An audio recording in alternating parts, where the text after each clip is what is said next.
भालू ने खाया बिरयानी। इस गांव में गोपाल नाम का एक जमींदार रहता है। उसके पास बहुत सारी संपत्ति और जगह रहती है। उसमें एक बहुत बड़ा आम का बगीचा भी रहता है। उसमें सोनू और राधा बड़ी उम्र वाले काम करते थे।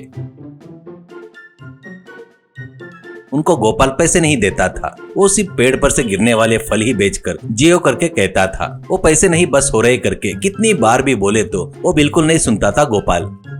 ऐसे ही रहते हुए एक दिन बाहर बगीचे में लकड़ियां चुनकर आकर सोनू से राधा, अपनी उम्र बढ़ रही है, ऐसे ही अपन इस बगीचे में फल चुनकर खाते रहे तो अपन यहीं पर लंबे हो जाएंगे करके कहती है। तो सोनू, क्या करूँ, यही विचार अपने को थोड़ा पहले ही जवानी में आता तो इतनी तकलीफें नहीं झेलनी पड़ती थी। अब कैसे कुछ करे ये समझ में नहीं आ रहा है करके कहता है। उसके बाद एक दिन राधा सामान लेकर आओ करके कहती है। सोनू गाँव में जाकर सामान लेकर आ रहा था।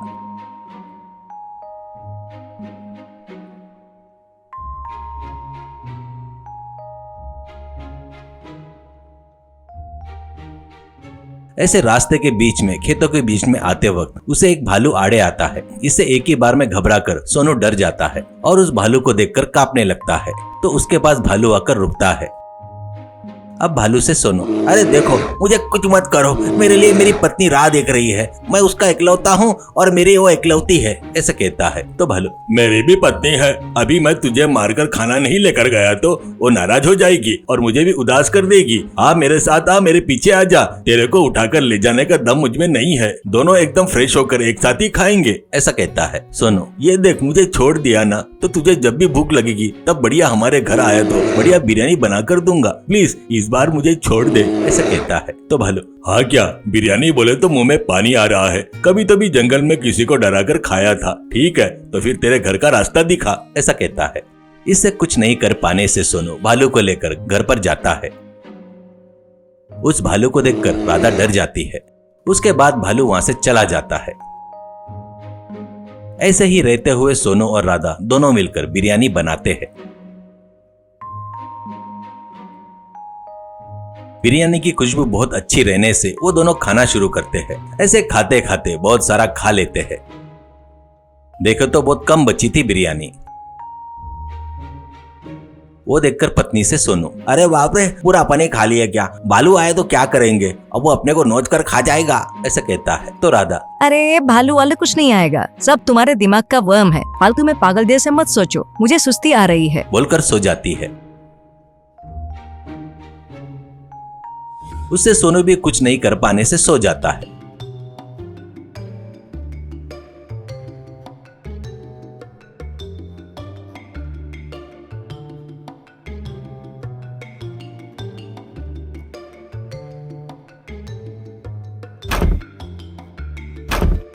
ऐसे वो लोग थोड़ी देर सोने के बाद उनको बाहर से दरवाजा ठोकने की आवाज सुनाई देती है।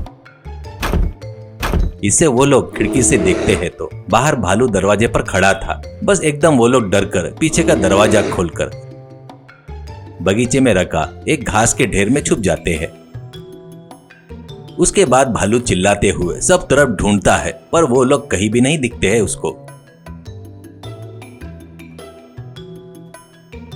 आखिर में कहीं से तो भी इंसानों की बास आते हुए और घास हिलते हुए दिखता है तो वो घास हटाकर देखता है। बस उसमें सोनू और राधा दिखाई देते हैं। अब भालू से डरते हुए सोनू, भालू जी तुमको एक सच बताना है जी, हमारी कमाई कुछ भी नहीं है जी, यहाँ पर गिरे हुए फल को बेचकर हमको जीना पड़ता है जी, पर वो नीचे नहीं गिरना करके हमारे मालिक आकर वो तोड़कर चले जाते हैं। हम जो लाते हैं ना वो खाने को हमको ही बस नहीं होता है, इससे आपको क्या दे सकते हैं जी, करके कहता है। इससे भालू गुस्से से छाती पीटते हुए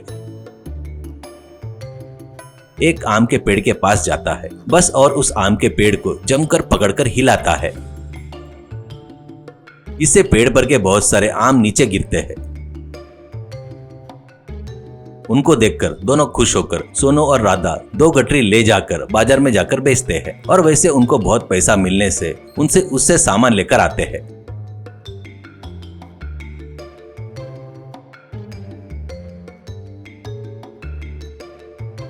उसके बाद बिरयानी बनाकर भालू को देते हैं। इससे वो भालू खुश होकर खाता है।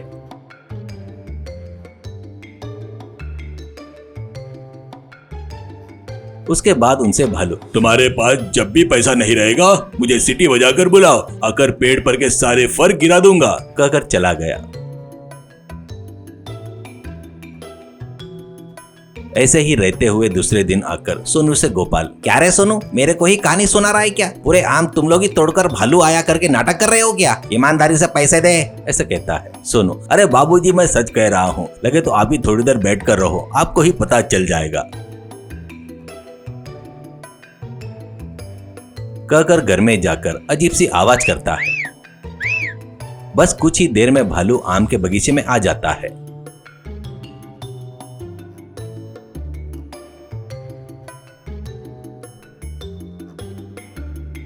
बस उसको देखकर डरकर गोपाल सोनू के घर में घुस जाता है।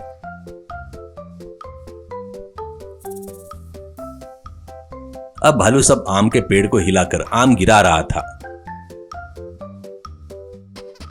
वो लोग खिड़की में से सब देख रहे थे। वो देखकर थोड़ी देर बाद लकड़ी लेकर जाकर सोनू भालू से, अब तुम जाओ, कल बिरयानी खाने आ जाओ करके धीरे से कहने से वो चला जाता है।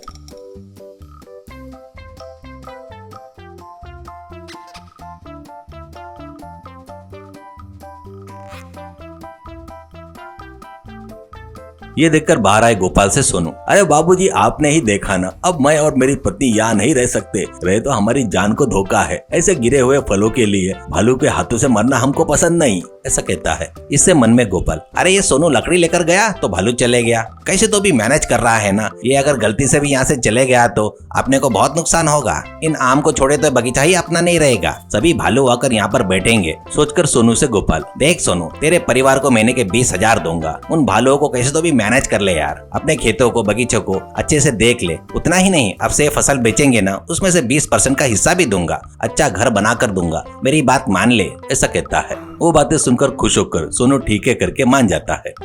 उसके दूसरे दिन आए हुए भालू को धन्यवाद कहकर उसको और उसके परिवार को बढ़िया बिरयानी पकाकर खिलाता है।